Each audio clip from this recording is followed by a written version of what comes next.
Voilà, amis de GCAM TV, nous sommes très contents de vous savoir nombreux pour partager encore notre grand plateau qui est une production de GCAM TV.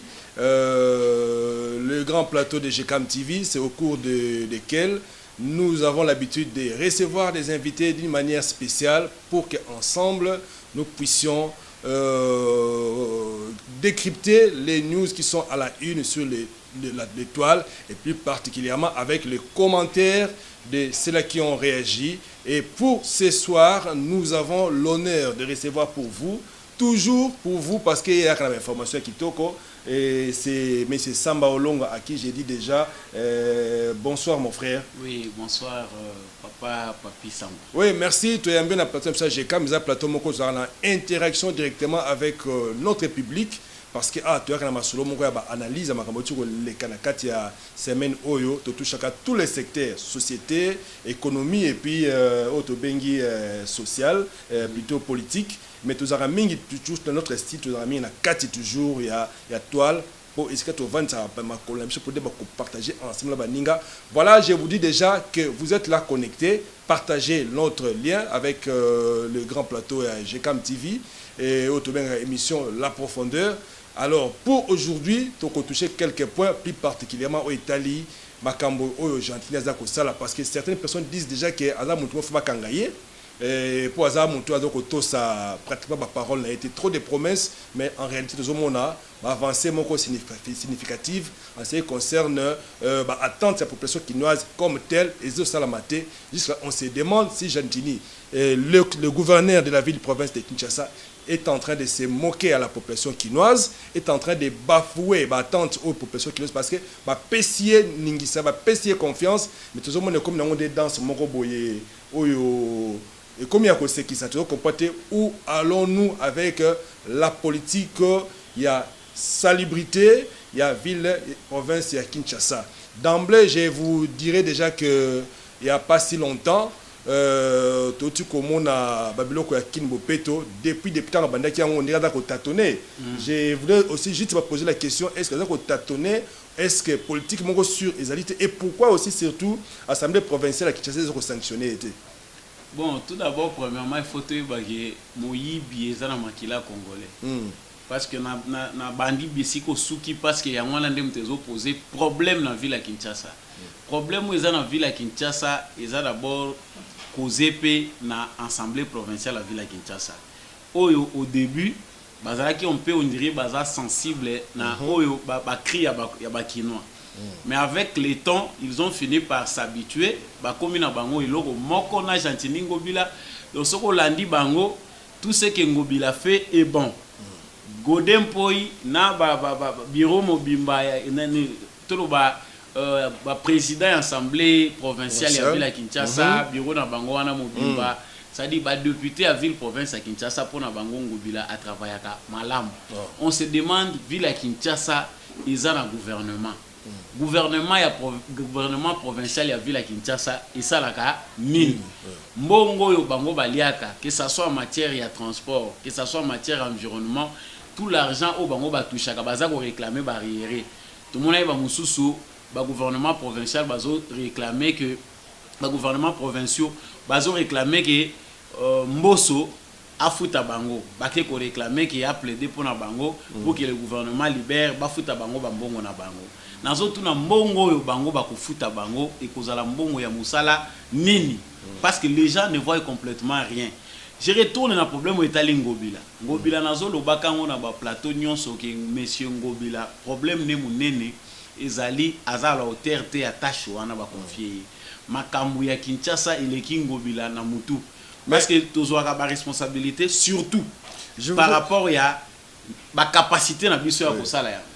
Cher Samba Olonga, vous savez, moi j'ai remarqué trois choses par rapport à ça. Je parlais des infrastructures et aussi plus particulièrement au Italie, voirie et aussi évacuation, il y a des charges publiques. Donc côté Wana, je me suis en train de me demander est-ce que quelque part les Quinois eux-mêmes, bazali conscient, na koyeba koya ko tia bâton sur les roues na Gentini Ngobila. Pourquoi je l'ai dit? Parce que si déjà nous sommes en train de regarder, Gentini Ngobila est en train de retourner un peu dans le passé, avant de parler par rapport à Kin Bopet Oyo, avant de lancer encore un deuxième go à campagne Nango. Mais je voulais dire une chose. Tout le monde a qui Gentini Ngobila, l'année dernière, avec plus diluvienne, oui, Salamaki, grande décision, Zomaki. Oh, moi j'ai toujours dit, on commence à dire même que la ville de Kinshasa fait peur à sa population pendant le moment des pluies. Mais on s'est rendu compte que toutes les grandes décisions, pourquoi je l'ai dit, ils ont simbaté parce que tout le monde a qui, moi c'est moi qui même aspiré. C'est pas sur le bac qui est local. Alors aspiré, tonga la bangonda kukutu du colo ya ancien site ezaki na passage ba égout sous égout, mais même ba maïkala, mais ils sont toujours opérationnels. Mais tant que boukani en plein salon et aspiré, mais moi na tikala qui, moi sur na kenda. Une maman à peine au chobota moi là. Tout le monde sous quelque part la façon dont on gère les charges publiques, on dirait aussi quelque part aussi qui nous a accompli, c'est parce que ils ont le Solomon que je te dis mon cher, comme si je me dis, tu vas vivre en Nengeni. N'allons même pas loin. Les longs, simplement, il y a avenue du Flambeau. Il y a une place Moko Boye. Il y a le train urbain. C'est ça. Sauf aussi si Bralima, un peu pas trop loin à Bralima, là, plus ou moins 2 minutes en voiture. Au moins, la pont Moreza Wana. Mais depuis que pont Wana, calamité au Boukana. Mais les gens passent. Les colons c'est comme poubelle, décharge moko, je ne sais même pas ce qu'ils ont répertorié dans la politique il y a évacuation à bloc Argentine. Ça c'est un. Et puis de deux, tout autour, auquel soit un peu plus ça Coca-Cola. Coca-Cola, tu es bien ou bien et Koufa ils ont même pas loin d'Bralima toujours, décharge en pleine ville. Nous allons qu'il y a une gare centrale. Ce que mon nez matiti zaka éparse. Il n'y a pas de technicien, il n'y a pas d'ouvrier.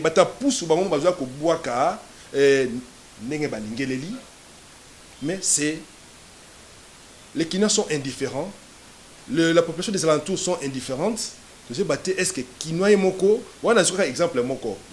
Allons encore un peu plus loin vers Otobengi, église Kimbangiste. Oui. Et puis, tu as différents camions. Oui, mais des charges. On a remarqué que politique, il y a transport, en principe, il y a Boutou, il y a Tongo, mais il y a en plein Moï, il y a solo, fini l'Union européenne on commençait à couvrir camions, on va charger ma titi, fini mais ça, entre-temps, ils ont boire un peu matiti dans macadam. On s'est dit, les gens regardent comme ça. C'est comme si Kino Baza envoûté, tout les éloroni par rapport à la saleté sur la politique de décharge argentine. Et ça, envoûtement, tu as renchéri par rapport à Marambolo. Biomoni, bo sauter bandaka na mutu. Parce que tant que mutu n'est pas malamu, on peut supporter que salité za lanzinga nzinga na ye. Makambo ebele biso tozo bunda nango eza parce que et ces dirigeants là la population congolaise bosoteza makasi na mitu. Na mitu pourquoi? Parce que dirigeant malamu pas yebika ko servir d'exemple. Vous savez que avec peu de moyens, on peut faire de grandes choses. Au bako sala. Tout cas qui dernièrement bazolo ba gouvernement central.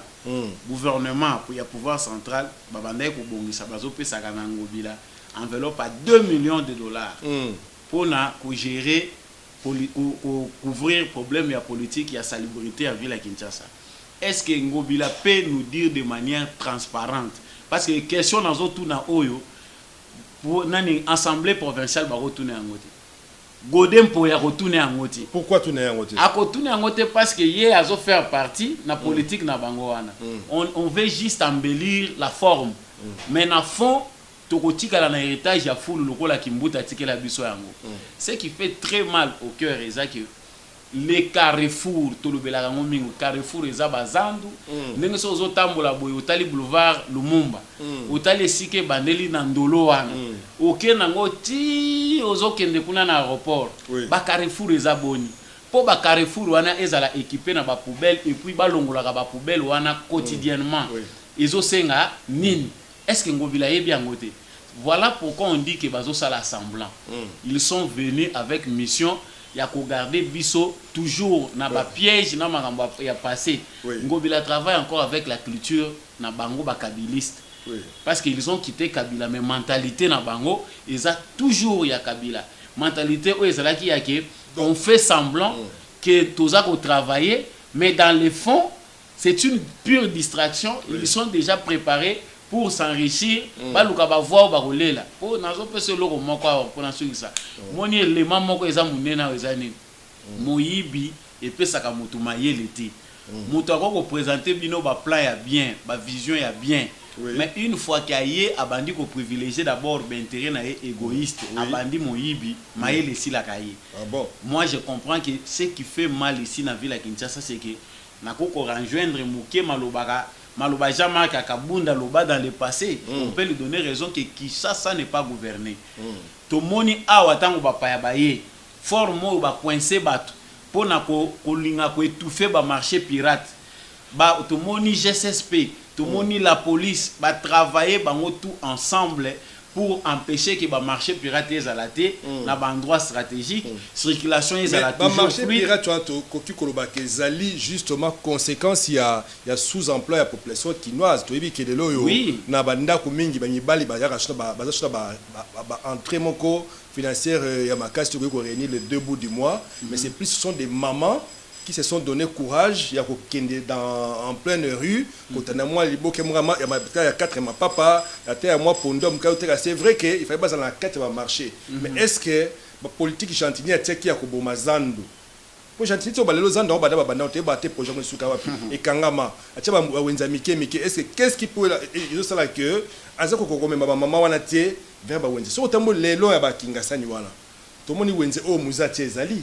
Mais pourquoi les gens aiment toujours vendre, je pense, aiment toujours vendre la salité, ok, na liboso ya Wenzo Bengini type Kawana, mais c'est déplorable. Les mamans vendent dans des conditions insalubres. On se demande, Tozawa, peut-être Bamboka, tout le monde a rappelé avant de toucher même à transport et d'autres problèmes à curage à voirie. Mais pourquoi Gentini n'arrive même pas à mettre des petits moyens, mais on est surpris, les lots Oyo. Et il nous a exporté, excusez-moi, je dis entre guillemets, on a beaucoup de comédiens ici, mais on est surpris de voir qu'un monsieur un artiste venant de Côte d'Ivoire, je ne peux pas me réserver autant comme on était MCP, au Tébé so à ça baisse na pour na buzo bana bango ya Rolandaka une dame là comme ça. Et ça dénote de quel niveau auto ba kemboka ba dirigeants baliki ba congolais parce que a échoué. Na ba promesse na ye Gentini a échoué na Kini Bopeto oasi pona ngalo barasim saka président Félix Touche alelo un sur la politique mususu na côté lo moins important on a monique moi mituka mongu to côté mikolo na mama na kata nzela kalu fungula ezo tombola ka bengo ba kikalungu ba chansko ba kombi ba Kini Bopeto mais ça ba cop te oyo Gentini za continuer ko pesa a pesa ba cop d'abord je dirais pesa ba policier ba cop pourquoi na couvre-feu ezali chida ba policier na butu na mbongo leki donc ni ndenge couvre-feu longwa. La police parce que ils ont manque à gagner important pour la parce que ils ont bien à Boutou. Si koyo ayo na baki kalungu ba mitu kama bazuzu ya sika pour na kolongola ba ko enlever le véhicule non le véhicule nanzela tout cela elle sont artistes wana est-ce qu'ils ont pensé na impact to politique argentine échoué carrément ya on azolo banayo nazo na loba nazo ka pasi parce que to bengani Kabila même si c'est zanan. Hein? On a pensé que lorsque Kabila va quitter la tête de ce pays, ça sera une délivrance totale. Mais il y a encore un sérieux travail où il faut que ça là, il y a encore tout le monde à travers Bangobila. C'est ce qui montre et DP Congolais, base d'expérience, surtout les Quinois. Parce que les gens pensent que nous se photo tchango na muto à Tshisekedi. Non, Tshisekedi n'est pas un électeur. Hein? S'il peut électeur être pour lui-même, mais bisonde mututo votaka. Ba qualité ni ba député aux voter. Est-ce que vous avez voté parce qu'Aza Moutou y a région à Bino ou bien est-ce parce qu'Aza Moutou y a commune à Bino? Vous avez parlé à Baben. Vous savez combien d'argent est gaspillé dans le Kosomba Bilokos to bien ah, ils ont mis tout Bilokos. Biloko yo bazo kende kozwa ya seconde main soit déjà utilisé qu'on va nous amener. Oya yena ngo abimisi awa ya sika na epite o peso bachango couleur. Ayaka na biloko moko ya kala. Batie ba sachet ba komi Kini Bopeto et okanga mi tukanso kokufa na nzela ya salité tombo eke boko na kalu fungula. C'est ça. Est-ce que ça ba shida te? Ya wana zoloba passier ça d'abord dans la ville à Kinshasa, et ça que l'homme n'est pas au centre. Si Ngobila azalaki mutu oyo azako incarner vision il y a Félix Tshisekedi comme président de la République, l'homme devait être au centre. Ville à Kinshasa ils ont un service monnaie et environnement. Ville à Kinshasa ils ont un département de salubrité. Oyo batouana bazali le roi ba fonctionnaire de l'État. Ils sont même dans les communes. Bazouaka mbongo ya l'État comme ba fonctionnaire. Pour na makambo etali environnement, pour na makambo etali hygiène. Mais c'est quoi la puissance de bango ezali nini? Qu'est-ce qui bloque parce que bazouza mbongo ba ofutama mais bazouka ko s'imposer pour na kokota maman na batika le loba wenze parce que ces mamans là quand ils vendent à la fin de la journée, ils laissent des saletés. So OK, là parce que encore un autre point où ils sont en motema passi. Mon cher frère Samba Olonga, est-ce que as-tu déjà été sur la place Victoire? Au moins état ya rond-point bakangi na bakanga muyibi te baka rond-point zaki place moko oyo ya Victoire place moko oyo que toi kana masolo ko ya politique ya sikoné nga auto bengisa muto ya auti Côte d'Ivoire. Mais je voudrais ouvrir une parenthèse au tal état ya rond-point batne so ali bana mboka ta ba otala yango to saka numéro moko boye pona olakisa que regardez Kinshasa et souris on a fait passer toujours la compte ya GKM TV oyo comment ba différents ronds-points de ces alliés.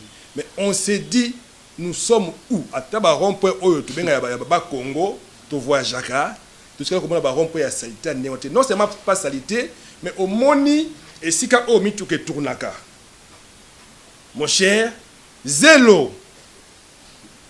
Je te dis, zélo va tourner dans Bakanga Mouyibi, va tirer la katikat nango, ni statut, ni l'eau mazo parler sur la beauté de la ville, à taille l'eau a décoration, te bâtir, et biloko ya ba roulage.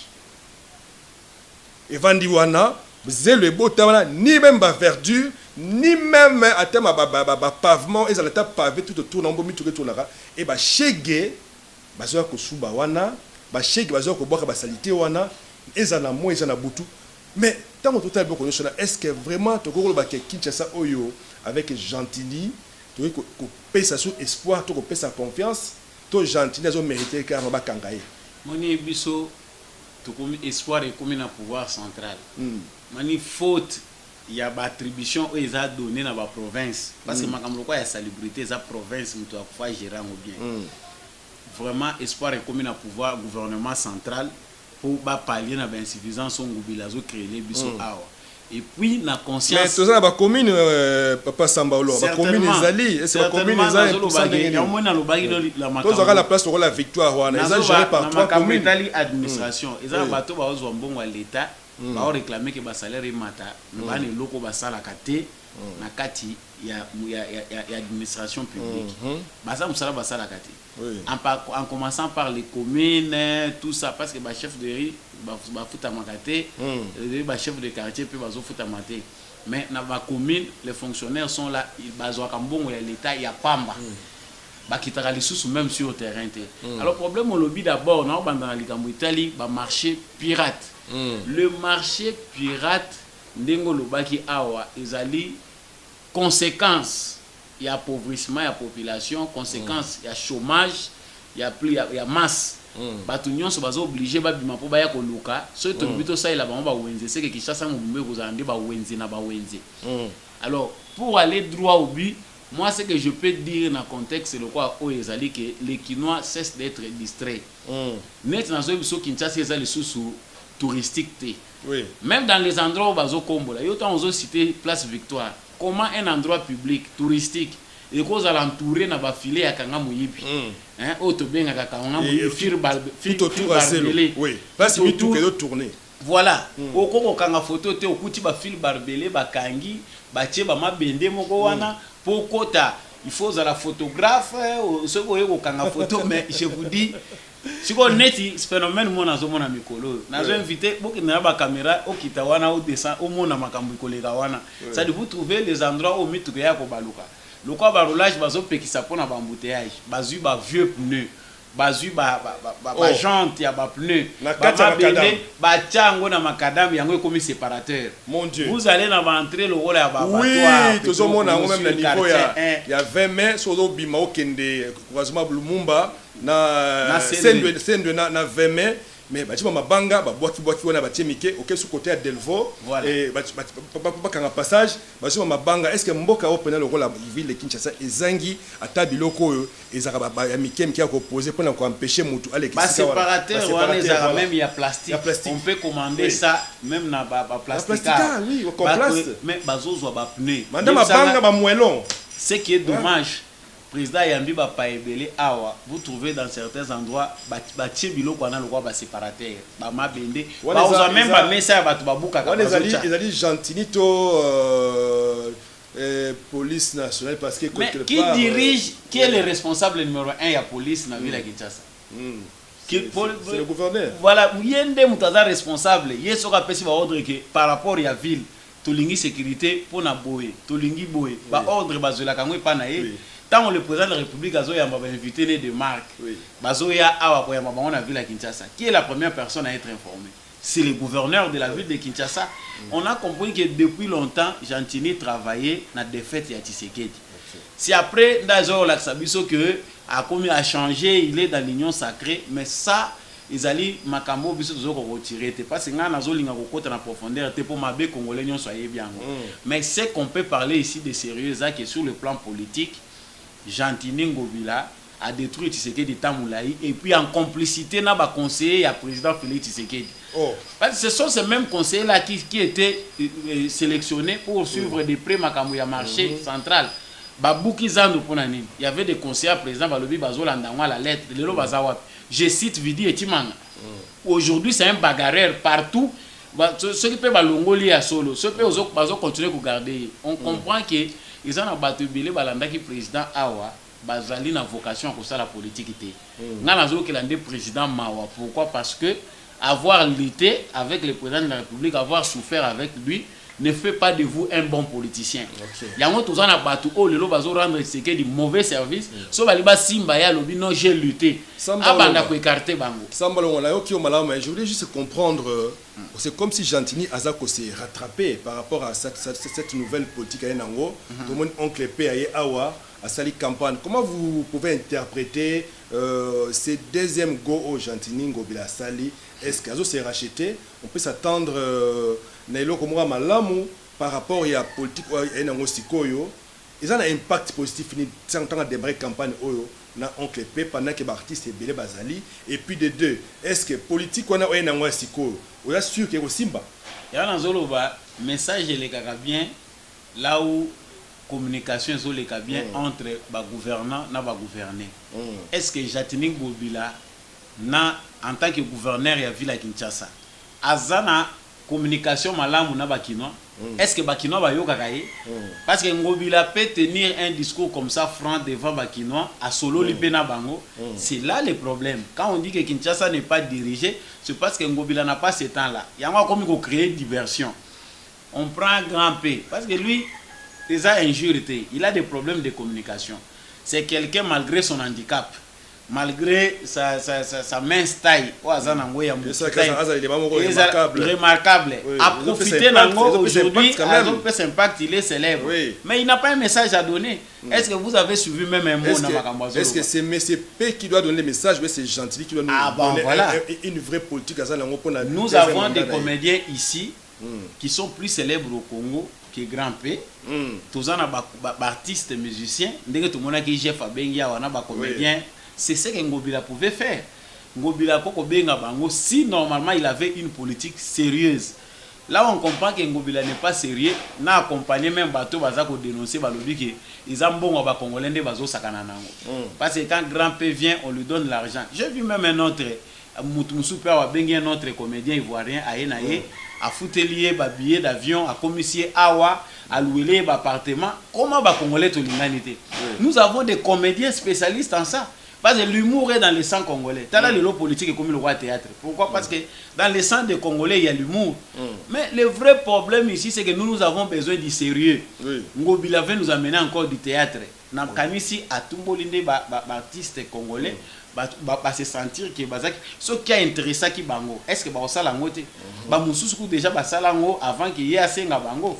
Les Karmapa sont là pour citer son nom et les autres qui sont là, ils ont déjà essayé de chanter. chanter. Mais parlant de lui, tout le monde qui par rapport à Zobanga, tout ça, mais moi, ils ont censuré. Peut-être que quelque part, même côté censure, parce que quand les gens veulent dénoncer certains mal, il y a encore les jeunes là où voter les sous, je ne sais pas comment là. Cette deuxième chanson, qui.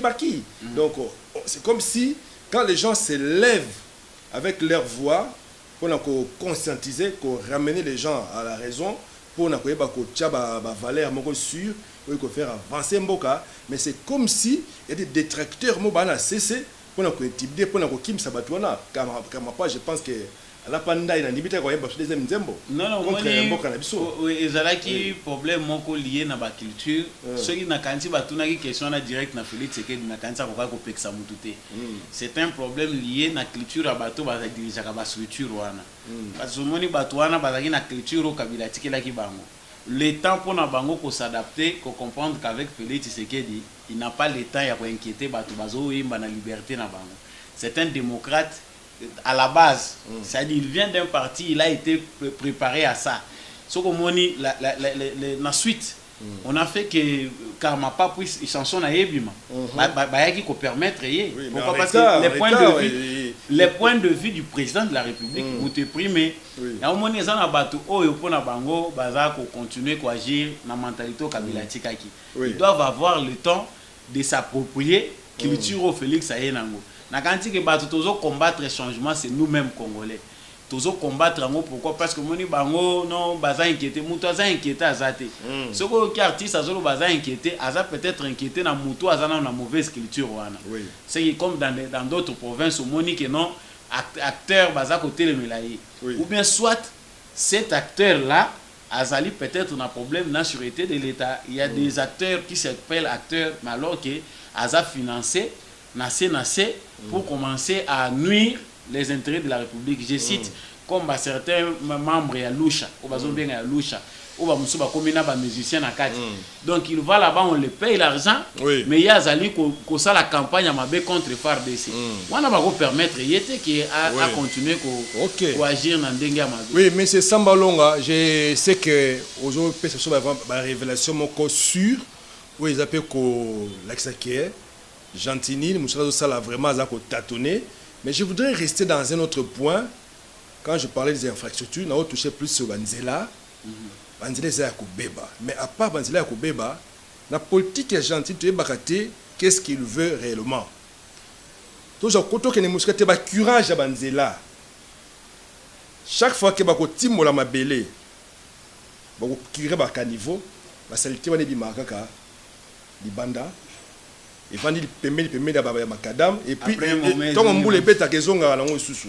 Est-ce que les abiloko ba service va repasser dans la communauté mais tout le monde a toujours concentré dans l'hôtel de ville. Que rôle ya commune par rapport à voirie ou les kinzela na epona ko faciliter yango par rapport à curage à caniveau par rapport ya ko bongisa ba bula mike est-ce que ko pesa ngo na ba communauté faut ka yemo ko hôtel de ville kinchasa munene. Vraiment, naza na pas si pour na koyebiso, il faut na s'attaquer pena na biso moko. Parce que moni loko moko na zolo bawa, si réellement on avait des députés oyo baza pour comprendre la réalité congolaise, que ça soit en termes à Moyibi, que ça soit en termes à Bosoto et na mutu na biso, on devait voter des lois où ils ont contraindre les Congolais à changer. J'ai dit en matière de salubrité. Ce qui les lots na ville à Kinshasa bakangi yo obwaki biloko na caniveau policier tcho loboko futi amande mutako bwaka te. Mais allez-y voir, l'OVD a fait un travail. Moi j'ai inspecté ça, j'ai vu comment l'OVD curait des caniveaux, que ça soit sur le boulevard Lumumba, que ça soit sur des routes secondaires dans ma commune. L'OVD est entré partout. Amenez votre caméra, descendez, regardez ce qui est devenu aujourd'hui ces caniveaux curés par l'OVD. Il y a de cela 3 ou 4 mois. Donc quelque part nous sommes plein de plastique, nous sommes plein de ordures, les gens étonnés. Ceux qui moulent les bêtes à maille débordées, les gens disent voilà l'État ne fait rien. Moi je pense que des deux côtés il y a des responsabilités. Les Congolais doivent savoir que tant qu'on lingue loco, il faut se comporter de la manière loco yo lingi. Congolais tous dans la culture à Bosoto. Moi je vous dis quand dire qu'on ne fait rien, ça c'est faux. moi je pense qu'il y a aussi des pressions au pays Salemaki. Oui. Même au niveau à pouvoir central, on fait OVD les lois au Samusala Oyo, Basi Babosana. L'office de route fait ce travail, Basi Babosana. Que ce soit les usagers de la route, que ce soit les habitants, il y a des quartiers où Bazali Kokure Bakanivo na bango. Bazana culture, il y a quoi entretenir. Moutounion soit se sentir contraint. C'est-à-dire naza na foulu nanga na yebi ke soki na bimisa onka 1 mètre na lupanga ndako nanga chef à quartier tango bako yebi c'est que mututel mutachi foulu wana la police ko ya bako kanana. Avant c'était comme ça. Nous avons vécu dans l'hygiène parce que kokota même na ndako na yo bata la toilette na yo ezandenge nini. C'est ça ce qu'on a connu dans le passé. Aujourd'hui, l'état n'existe plus na ba coin nyonso wana. Je pense que ce sont des responsabilités partagées. La première responsabilité c'est à l'état. Pouvoir central, les députés nationaux en matière d'hygiène parce que c'est une urgence. La maladie où ils ont qui chasse ça mais ça sambalon a question moi muké nani a ça Kinshasa c'est là Gentilly population yemoko to manque ya politique moko ya malam pour ko tchamboko ezala propre ko bamboka msusu nani azo bebi ça Kinshasa il y a que deux catégories les dirigeants sur le plan ya salité oyo to komina yango en tout cas na salité to komina yango. Je pense que la première responsabilité revient à l'État. Parce que dans le niveau autocomi, parce que moi même bano bazo bota malelo, bazo ya kana culture abosoto. J'étais très fier tant on atala ki na net, j'ai pas saisi les noms. Na moni école moko bazo sensibiliser bana bango sur le respect environnement. Ba kitina bana bazo yipsa bana mikia maternelle, ba lokota ba sachet. Est-ce que si ça se fait, si cette politique là se fait dans toutes nos écoles, na église bobengi ba pasteur boyebisi bango vraiment pasteur quelqu'un apporte tellement si bango sur le bande si bango soki ya solo mais tout le monde a quelques églises peut basala ba salongo wana moi je pense que je félicite certaines églises tout le monde a ba bima rappel dans les lois ya banzela baza même la mona bango déjà une fois na stade du 20 mai la mona bango une fois les lois ya première rue baza quand même ko balayer ko apporter un plus. Donc parlant de ça, je voulais justement parler d'un autre sujet, parce que les temps, c'est les temps. Oui. Les autres, toujours, la prolifération, il y a des cimetières. Non seulement tu as des anciens cimetières, oui, Tonda, parce que ça fait aussi partie, il y a des attributions payées à hôtel de ville. Tu as des cimetières, Tonda, en principe, il fallait déjà fermés. Au Bakundara Moutou, il y a des Timoli Boulou déjà. Et c'est Tonda, juste du coup là, tu vas superposer encore Moutou sous. Cimetière local à Kitambo, cimetière local à Kinkole. Ce qui est maintenant, quand je parle de prolifération de cimetières, c'est que les longs, il y a Bakongo, Mingadi, Mingadi, il y a des cimetières. Est-ce que, à la longue, parce que je pense qu'il y a des conséquences, tout le monde qui il y a des années passées, le premier vice-gouverneur Néron Mbungu, c'est ça. Néron Mbungu n'a Gentilly car par rapport à plus d'Ulvien qui tient dans cimetière il y a Mokoba qui m'intèque autrement même tombe bezo bima cimetière ils connaître la érosion et on construit des cimetières dans n'importe quelle condition. Tu vois cimetière sur tongi en par exemple versant la pente oh le bi après 10 ans 20 années malgré un cimetière à luxe, nous sommes là Congo, tout le temps à comboter, malgré ça, cimetière à luxe, et puis sur le topographe, tu as ça ma belle, étudier pour le ma belle est viable pour Bakunda Batu Awa. Je retourne encore du côté, il y a cimetière, il y a Kikole, ma pangu nous c'est Akiwana, comme ma cop, ma toi tu as ma pangu, ma zobuka yango, mbongo ndambo. Hôtel de ville de Zouaka, je pense, bon, on a un belé ou basuma belé bazozoa et cimetière d'Akofrome, mais pas dans le respect. Il y a des normes, il y a concernant la cimetière. Pourquoi je dis pas dans le respect? Au comment ma tombe bango, ceux qui va tomber sur la poteau au monde, tout le monde va filmer allez allez. Mais chez nous, c'est comme si ceux qui l'ont tué baraté. Tu peux avoir une fausse commune. Malgré que tu as des gens séparés, mais il y a une fausse commune parce que et kangama do tomata donc no kokunda batu tomata likolo ya batombo mususu l'état za la wapi parce que cimetière ils a place au mongo ezoko la s'appelle image ya mboka.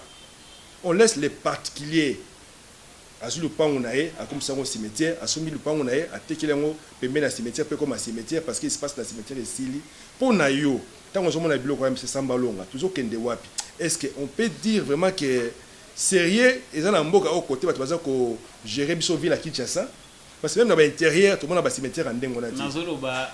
Et puis la sécurité c'est Samba Olonga en plus de cela mabulu yango na Congo et c'est pas ceci on vend les mabulu dans les $500, on vend les mabulu dans les $250.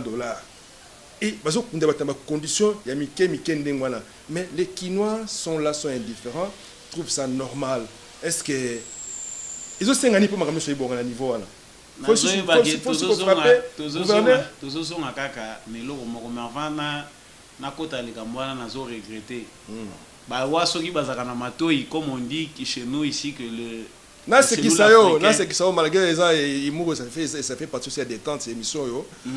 Tomona mutu ake kokunda likola tombe de place ba alezate anyati tomba mutu et puis taka ninga ba tia ba continue ba béton mo ya mike mutu adinda ngala mona yango likola ba tombe boke kunda mutu pesa woleka ate tu aïe boke kokunda mutu azoki parce que likola na ekoti na kati ya mabaya oyo epoli déjà na kati ya cercueil wana to bimisa ekobimisa ya wana zolo ba moni premièrement makamususu ba souffrance mususu to s'inflige biso moko eza congolais moko kozanga koyeba te congolais moko pona kozanga koyeba voyez dans toute société pourquoi on sécurise ba endroit lokola cimetière hein pourquoi on respecte les morts na kansi na culture na biso africaine na sagesse na biso africaine to bien important ça ba cimetière il y a même certains de nos philosophes ba écrivaient na biso les morts ne sont pas morts parce que biso ndenge toza boye nyonso to banaliser yango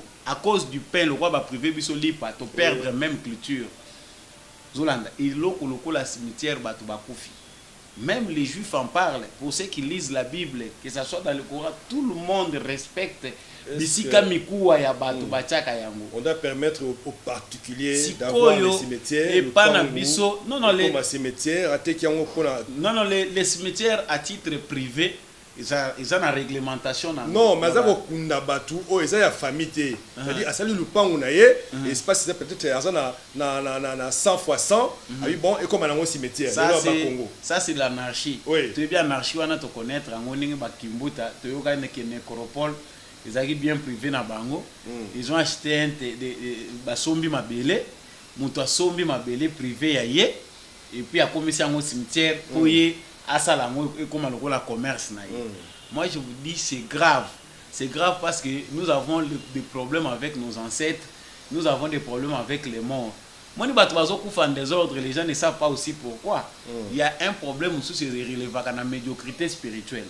Les gens qui sont sensibles spirituellement à tazana nzala ko commettre ba acte wanate. Ce sont des actes abominables. Na kanti bandeko bazo landa biso profaner tout endroit mais sauf les cimetières. Kosala yangote dans des pays de droit, dans des pays où on a compris l'importance de cimetière, na respect à ba mort, na ba culture, ba sala ka soki cimetière vieilli. Ba sala ka ba kotisa déjà na ba loi na bango politique à incinération. Ça dit ba ye ba bandi mena ko déterrer ba biloko wana. Ba okende ko tumbango mais ils vont réserver encore moi ba poudre wana bakochango quelque part mais parce que tout le monde cimetière je me rappelle tout d'abord na mike ba ngiringi ba makala il y avait des cimetières mais le sur le kiwana mon cher et comment ma pango batu tous les cimetières et puis ce qui est encore plus grave ta ba teki yango zo appelle ça benga la français excavation c'est-à-dire que mikuwa ya mutu bazo bimisa yango sans je sais pas comment je vais dire ça mais bandaku etonga makende na nzela ya ngiringi wana ce qui je me rappelle tout d'abord na mike ba sous-souté cimetière kale kufa kasavu boy kufa nyonso bandako ezotongama c'est ce que je vous dis que nazo bisayo nazoki kana mamturo baki ayangobila les pays l'état n'existait plus le quoi l'état zaki souté ndenge président Félix Tshisekedi parce qu'on les fait confiance en tout cas là on ne peut pas refuser ben fort azo ça les est énorme mais ba ministre tu éviter ceux qui ministres ceux qui parlent urbanisme environnement mais c'est Samba Olonga oui quand tu passes dans le cimetière mon akata baba na biso mais ezali je vais t'étonner c'est une révélation aller à Matete ta ba caniveau na bango wana minene wala et puis que chaque fois que quand il pleut ça va les enfants sont toujours portés disparus bana ba uta ba classe caniveau na biso ya venir o minene bien à cause des inondations bana mi babunga katoro cause la peut-être enlèvement mais en réalité bazaka aspiré bazaka entraîné par le courant d'eau yo mai bazokene dans tout ça Gentini. Mais c'est là où moi je vous dis que nous sommes asphyxiés. Oui. Problème est qui est belé. On a besoin de volontaires comme Tshisekedi. Tshisekedi souffre en tant que président de la République parce que volontaire local yé baza presque pas na Congo. Tout le monde s'occupe de soi. Maintenant ça zota la ga ego na yé so il batenga quelque part na zo ya bana nanga. Allez voir, je vous ai donné ce même exemple conseiller belé à président. Amso ko tangi ba kombo baseleki. Yo mtokolier sabana na ngai ngana bunda moi j'ai souffert, tu me connais parce que vidéo est circulée zaka ya ngwana. Tu me connais, moi j'ai souffert, moi c'est si tu as souffert mais parce que tu as été patriote. Yo mutondimaki ke obunda pour une bonne cause. Est-ce que pour na yango nation peut obligé souffrir le sous? Tocha yo un incompétent à la place qu'il ne faut pas. Tocha yo wana o continuer à travailler parce que toi tu as l'état avec Tshisekedi na lutte na ye. Ça c'est inconcevable. Moi je pense que les problèmes tout aux cités ce sont des problèmes liés à l'absence de l'autorité de l'État. Ce qui l'État lelo abandi kozonga ndenge bazozonga ici dans le secteur mususu, je pense que nous aurons moins de problèmes. Et avec l'impulsion du chef de l'État à travers le gouvernement, la vie de Kinshasa est la sauver au moins dans sens wana. Mais par rapport à une initiative provinciale venant de la ville province de Kinshasa, vraiment je n'espère plus rien, même l'Assemblée provinciale. Voilà, ça n'est fini à ce niveau. C'était votre émission La Profondeur. Nous pensons que vous avez été richement bénis par rapport aux révélations que vient de nous donner M. Samba Olongo, à qui j'ai dit encore grand remerciement. Merci. Et nous souhaitons que nous serons encore utiles pour revenir à notre prochain numéro. Et partant de cela, je suis en train de vous dire à vous tous, nous pouvons être que heureux de vous revoir et de savoir aussi que vous avez partagé vraiment massivement cette vidéo, de sorte que les gens puissent comprendre qui est en train de détruire la ville de Kinshasa. Est-ce que Gentini mérite-t-il d'être arrêté ou pas? Voilà, tout ce qu'il y en a et on se revoit à notre prochain numéro. Merci.